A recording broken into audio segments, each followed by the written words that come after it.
What's up, everybody? It's your boy Banky101 coming at you today with some growth hack tips. So if you are under your first 100 subs and you want to get to that 100 mark, I know it's a grind. It was definitely a grind for me. It took me, I think it was like somewhere between 4 and 6 weeks. I think it was about 4 weeks to get my first 100 subs. So I came up with a list of 5 tips that are going to help you grow, that I think they would have been beneficial to me, that I do now, and that I should have been doing from the start. So tip number 1 is to actually make relevant content.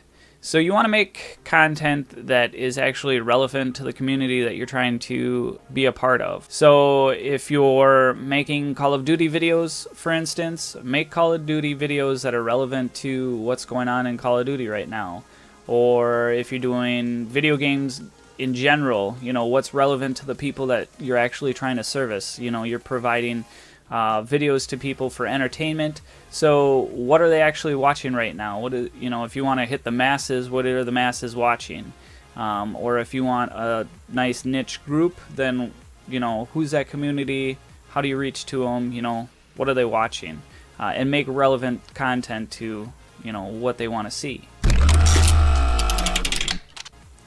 Tip number 2 is to actually network. So if you've been around the community a little bit and you've actually chatted with people in the comments, you'll know that you'll see similar people in all of the comments. So there's a lot of people, but it's a small YouTube community. So you want to get out there and you actually want to network with people. And what does that mean? Talk to different people, become friends with other people that are out there creating content.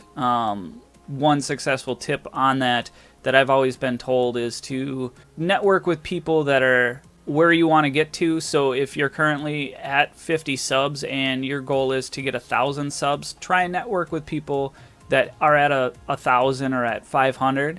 But you also want to network with people where you're at. So if you're at 50 or 100 subs or wherever you're at, network with people that have roughly around the same amount of subs, because they're going to be going through the exact same kind of struggles you're going through, and talking with somebody else about those struggles. Maybe somebody comes up with a better idea, or you come up with an idea for them.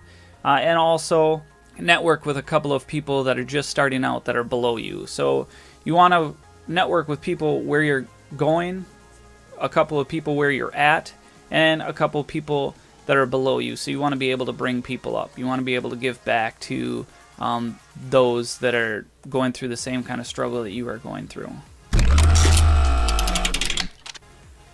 Tip number 3 is to, after you've networked with people and you've got a couple of friends on YouTube, do some collaborations. So if you're collaborating with somebody else, they've got 50 subs, you got 50 subs, you might have similar people that are subbed to both of you. But you're going to be able to maybe bring 1 or 2 people over from their community, and maybe 1 or 2 people from your community are going to go over to their community. And then you're also putting videos out, so over time, people that are looking at their channel are going to end up coming over to your channel to look at your channel, and vice versa. And that just helps everybody all around.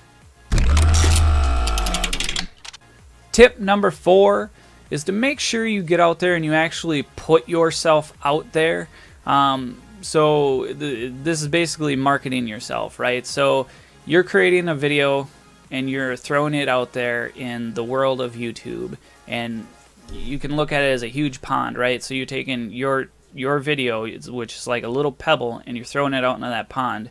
And if you're not out there shouting that, hey, I've got a video, nobody's going to be looking at it, especially if you don't have an audience already developed. So how do you develop that audience? You go to other social media platforms. You know, Facebook you can try, Twitter is very good, Google Plus is very good, or you can get out and try and do some other stuff that people aren't doing. I know Periscope is getting popular, and there's also all sorts of social media channels that pop up. Get on those, network with those communities and people on there, and create a community that way. So, you know, you have more people coming to you from more avenues, taking a look at your channel. Tip number 5, and the last tip, and this is probably the biggest tip that I can give: like what you do. If you are making videos of complete garbage just because everybody's watching that or everybody's doing that, and you are not happy at all doing that, you are not going to be successful. You might be able to grind out a couple hundred subs, maybe even a couple thousand subs, but at some point, you're going to get burnt out and you're going to want to quit. And that sucks. You want to do stuff that you like. So if you like playing Call of Duty, I love playing Call of Duty. So whether I was making videos on it or not, I would be playing that all the time. Or Minecraft or whatever it is that you're doing. If you like what you're doing and you're adding videos into what you love to do, it's a bonus, right? So you're creating a community and you're providing a service and entertainment to others for stuff that you already love doing. And that's what's going to make you succeed in the long run. Alright guys, so those are my 5 tips to help you growth hack your channel and get you to those first 100 subs. These are definitely going to help you beyond your first 100 subs. So hit me up with those comments below and let me know what you think. Hit that thumbs up, and if you haven't already, subscribe, and I'll catch you guys on the next video.